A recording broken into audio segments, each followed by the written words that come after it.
again. But whatever, this isn't the point. In the end, the island is just a dog-shaped rock covered with birds and sunburnt gawkers, temporarily surrounded by terrified dinoflagellates. It's this wading out that matters, this crossing, the bright, migratory animalness of it, going waist-deep, chest-deep, waist-deep again. What matters is how, halfway over, Finn looks back at us, then ahead again, and says to no one, or everyone, or maybe just to Sarah, "I reckon this is how the afterlife must look." I see Dad look at Mum and mouth the word, "Afterlife?" Finn is the palest of us, lighter even than Mum, blonde all the way to his eyelashes, the only one who crisps up in the sun. He looks adopted, a thing we all know, but know better than to say. Anyway, there it is. Do I make it through childhood without staking every possible biological claim on the man who calls us both my beloved savage? I'm ashamed to say I do not. I'm content to share him only in his lesser moments. It is my dad who used to play bass in an almost famous blues band, but it is our dad who, before the blues band, used to play clarinet in a high school orchestra.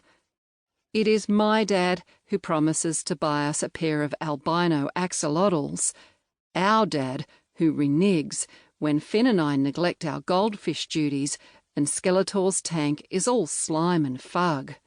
There was a time, some years, where it was just Finn and Mum, and this is maybe what I'm getting back at him for, or else I'm getting back at him for all the names he isn't called in school, the way no one ever asks where he's from, whether his parents are refos, or else it's the fact that, even though one of them is dead, he has two fathers, doesn't have to share his, and is allowed to wander off without telling anyone, to give reasons like just thinking, or just walking, getting soft looks, instead of strife. Does my brother find some spiteful way of getting even, of undermining my full-bloodedness? He never does. Maybe he never feels the need to. Finn takes these pissing contests for what they are. In actual pissing contests, there is no competition, and really no point. He gets halfway to the bougainvillea tumbling over the top of the fence, while I try, no hands, not to dribble on my runners. At the deepest point of the crossing, the ocean reaches my lower lip, and I hold on to Mum, feel my feet levitate from the shell grit below, become cargo swinging from her strong gold shoulder, safe in her smell of coconut oil and warm bread as she pushes on towards the island. Around us, the ocean thickens to an algaeic soup that stinks of dead things, proof that the plankton are here, though invisible for now. It isn't dark enough to give them away yet. This is the point where Finn's raft begins to keel, the empty buckets unhitching, and Sarah responds with a lot of high-pitched wailing and clutching at salty air. When the raft breaks apart, Finn keeps his word, and Sarah scrambles up from the wreckage to ride his bony shoulders, her little grabby starfish hands clenching fistfuls of his tawny hair.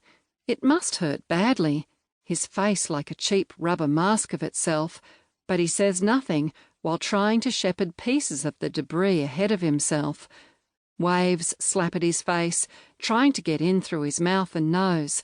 He screws his eyes shut, snorts water, while higher up Sarah sings, oblivious, her stubby little feet hooked under his wrists. "Hey, mate," Dad offers. "I can take her." But both Finn and Sarah shake their heads, so Dad just cruises alongside in a coastguardish sort of way until the ocean finally slips from Finn's shoulders and leaves Sarah cheerily marooned up there. There are no photographs of this day. Mum dropped the disposable quick-snap crossing back to the mainland, and though we groped and kicked around, no one turned it up. Perhaps that's why I remember it so vividly, Finn stumbling through the breakers with Sarah, delivering her safely to the